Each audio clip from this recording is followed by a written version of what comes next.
Bismillahirrahmanirrahim. Assalamualaikum warahmatullahi wabarakatuh. Selamat pagi teman-teman semua. Saya Evi Sayono. Pagi hari ini saya akan membacakan ringkasan dari sebuah buku yang berjudul A Handbook for Classroom Management That Works. Buku ini ditulis oleh Robert J. Marzano. Sebagai catatan, buku A Handbook for Classroom Management That Works adalah sebuah buku kerja.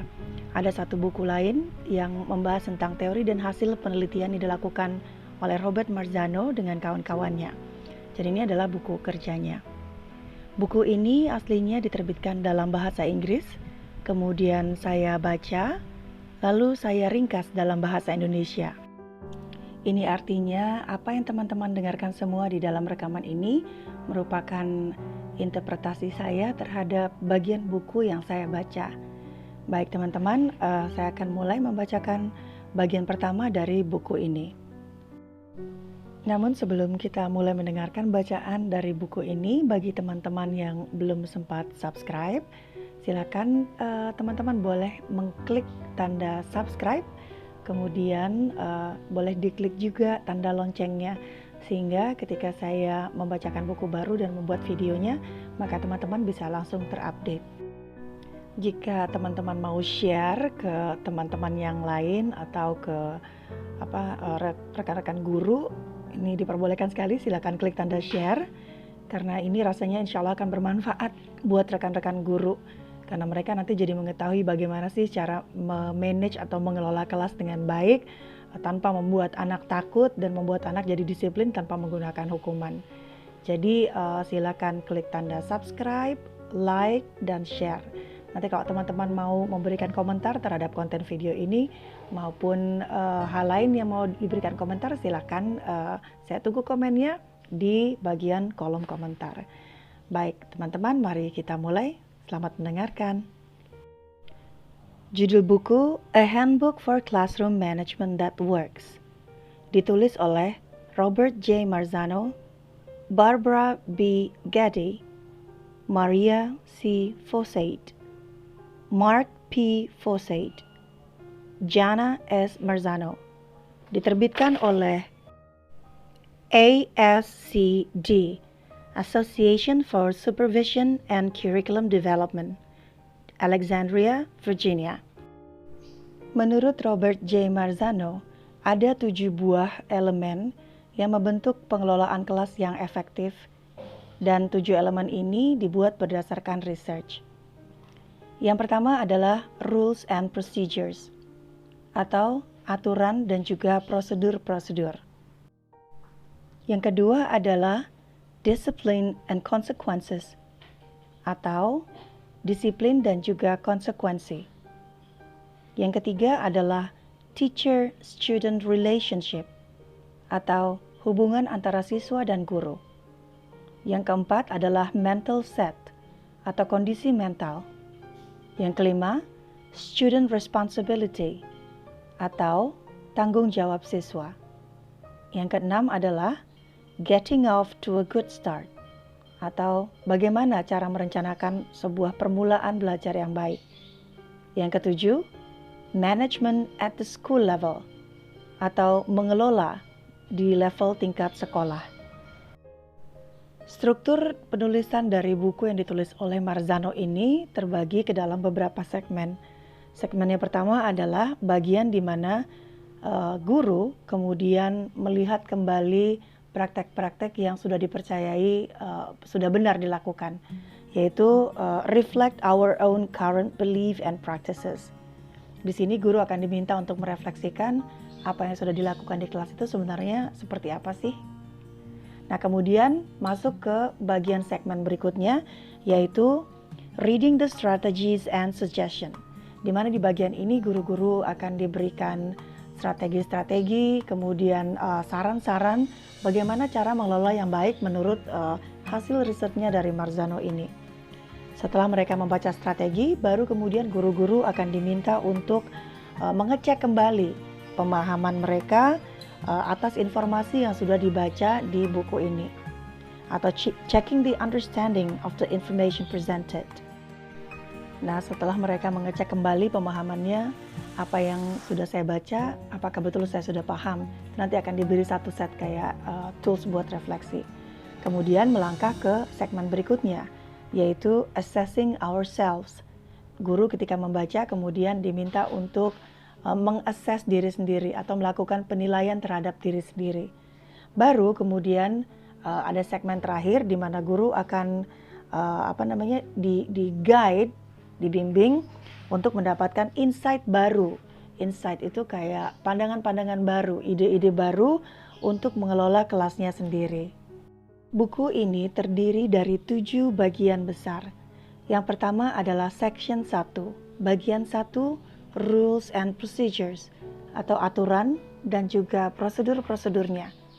Yang kedua adalah discipline and consequences, yaitu membahas tentang disiplin dan tentang konsekuensi. Yang ketiga, membahas tentang teacher-student relationship atau hubungan antara siswa dan guru. Yang keempat, mental set. Ini nanti akan membahas tentang kondisi mental guru ketika melihat keadaan di kelas. Bagian kelima, student responsibility, yang akan membahas bagaimana caranya kita dapat membangkitkan keinginan siswa untuk dapat bertanggung jawab. Yang keenam, getting off to a good start. Bagian ini nantinya akan membahas hal-hal yang dapat guru lakukan di kelas ketika awal tahun ajaran baru. Bagian ketujuh akan membahas management at the school level. Ini bagaimana tentang peraturan-peraturan yang dibuat oleh guru itu dapat diterapkan juga di level tingkat sekolah, sehingga semua anak di sekolah memiliki pemahaman tentang aturan yang sama. Section 1, Rules and Procedures, terdiri dari modul 1 sampai dengan modul 6. Rules and Procedures, aturan dan prosedur. Nah, mungkin ini saya akan menjelaskan kalau menurut buku ini perbedaan antara rules dan procedures adalah rules itu seperti aturan yang lebih besar, lalu bagaimana caranya mematuhi peraturan itu ada langkah 1, 2, 3 dan seterusnya. Nah, langkah-langkah ini yang kemudian dimaksud dengan prosedur. Misalnya rules-nya atau aturannya adalah mengumpulkan tugas tepat waktu. Maka prosedurnya misalnya kerjakan tugas serius. Yang kedua, 5 menit sebelum waktu belajar berakhir, maka tugas harus sudah selesai. 3, kumpulkan di meja guru. Nah, itu yang kecil-kecil itu namanya prosedur. Jadi prosedur adalah langkah-langkah kecil yang dapat membuat anak yang akhirnya nantinya dapat aturannya dapat dipatuhi dan dijalankan. Adanya rules dan procedure ini seperti mengirimkan pesan kepada anak bahwa saya sebagai guru datang kemari untuk mengajar, dan kalian sebagai siswa, kalian datang kemari untuk belajar. Rules dan procedures juga memberikan siswa struktur yang mereka perlukan untuk dapat mencapai kelas yang nyaman. Rules dan procedure juga membuat siswa merasa bahwa kelasnya adalah sebuah tempat yang aman dan sebuah tempat yang predictable atau dapat diterka, sehingga dia bisa merasa aman di dalamnya. Rules and procedures refer to stated expectation about the students' behavior. Rules and procedures itu merujuk kepada ekspektasi-ekspektasi yang diharapkan atas perilaku yang harus ditunjukkan oleh siswa. Jadi kalau aturan itu isinya tentang expected behavior atau perilaku yang diharapkan, maka procedures itu artinya adalah langkah-langkah yang mengomunikasikan ekspektasi-ekspektasi yang diharapkan dari sebuah perilaku tertentu. Nah, dikatakan oleh Marzano bahwa guru yang efektif menggunakan keduanya. Guru efektif menggunakan aturan dan juga menggunakan procedures. Sebagai contoh misalnya, ada aturan yang berbunyi respect other students and their property, atau hormati siswa lain dan juga benda-benda milik mereka. Nah, rules ini kemudian kita akan membuat prosedurnya. Prosedur atau langkah-langkah bagaimana agar siswa dapat melakukan hal tadi, yaitu dapat menghormati siswa lain dan juga menghormati benda-benda milik siswa lain. Contoh prosedurnya seperti ini. Example, create a procedure for returning books to the appropriate place. Nah, kata ini artinya membentuk atau membuat aturan prosedur bagaimana caranya mengembalikan buku ke tempat yang tepat. Nah, bagaimana mengembalikan buku itu kemudian dibuat prosedurnya. 1, taruh buku di rak. 2, buku dalam keadaan rapi dan seterusnya. Nah, ini membuat prosedur untuk mengembalikan buku ini seperti turunan dari wujud respect atau menghormati itu seperti apa sih gitu. Nah, dibilang di sini kan tadi aturannya adalah menghormati siswa lain dan juga benda-benda milik mereka. Nah, di antara itu kan ada benda-benda milik mereka, termasuk buku. Nah, jadi guru akan membuat bagaimana caranya mengembalikan buku. Nah, itu turunannya dari rules. Menjabarkan lagi kata respect atau menghormati itu seperti apa sih wujudnya. Nah, baik, berikutnya adalah creating procedures to participating respectfully in the classroom. Creating procedures, membuat prosedur-prosedur atau langkah-langkah bagaimana caranya siswa dapat berpartisipasi aktif di kelas dengan cara yang menghormati. Nah, ini juga merupakan turunan dari rule atau aturan yang judulnya respect other students. Ketika anak diminta untuk respect atau menghormati anak lainnya, maka ini termasuk di dalamnya menghormati siswa lain ketika mereka sedang berbicara. Caranya gimana? Oh, jadi kita buat prosedurnya. Kalau mau ngomong, sementara ada siswa lain yang masih ngomong, maka kita akan menunggu.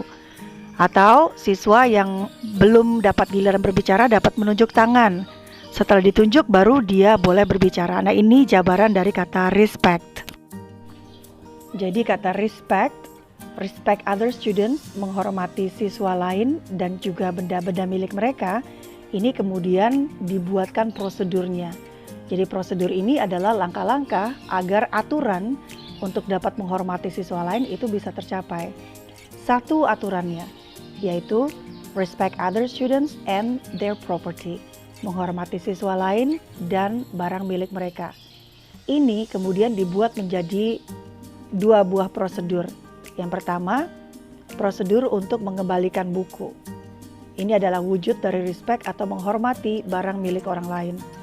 Yang kedua, membuat prosedur bagaimana cara berpartisipasi aktif dalam diskusi kelas.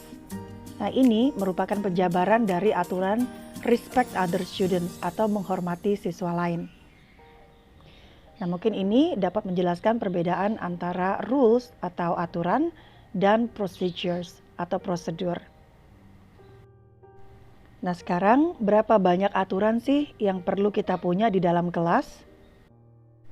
Nah, kalau menurut buku lain sih, ini buku lainnya saya baca, itu menyarankan agar aturan itu tidak usah terlalu banyak, apalagi untuk kelas yang kecil. Karena semakin banyak aturan, semakin sulit siswa akan mengingat aturan tersebut, jadinya malah tidak diterapkan. Mungkin kisaran 3-5 aturan yang sifatnya umum atau general. Nah, contoh dari rules atau aturan yang sifatnya general itu seperti ini. Misalnya rules itu dapat membahas tentang 1, bagaimana seharusnya siswa memperlakukan siswa yang lain. Ini yang generalnya ya, nanti kita bisa buat bersama anak-anak. Yang kedua, kapan dan bagaimana siswa dapat meninggalkan ruangan. Misalnya kalau mau recess atau jam istirahat, apa prosedurnya atau apa aturannya. Kalau siswa mau pulang, bagaimana aturannya dan seterusnya. Lalu yang ketiga adalah kapan waktu yang tepat atau appropriate untuk bicara di dalam kelas. Nah, ini adalah contoh aturan-aturan yang bersifat umum yang dapat kita miliki di kelas. Jumlahnya nggak usah banyak-banyak, 3-5 saja sudah cukup. Baik teman-teman, saya akan mengakhiri bacaan saya di pagi hari ini tanggal 20 November 2021 sampai di bagian ini. Bagian berikutnya masih tetap akan membahas tentang rules and procedures, itu akan saya bacakan esok hari. Terima kasih untuk teman-teman yang sudah meluangkan waktunya untuk mendengarkan bacaan saya pagi ini. Besar harapan saya bahwa apa yang teman-teman dengar di pagi hari ini dapat membawa manfaat untuk teman-teman semua dan dapat diimplementasikan di kelas masing-masing. Jika teman-teman berkenan, teman-teman bisa share link dari video ini sehingga rekan-rekan lain yang guru ini bisa diterapkan di level sekolah dasar, sekolah menengah, itu juga bisa. Mungkin bisa di-share ke teman-teman yang lain sehingga teman-teman guru lain dapat merasakan manfaat dari buku ini. Yang mau kasih tanda like juga boleh, atau yang buat yang belum subscribe, monggo silakan diklik tanda subscribe-nya ya. Sekali lagi terima kasih sudah mendengarkan. Sampai jumpa di bacaan berikutnya. Selamat pagi, saya Evi Sayono. Dah.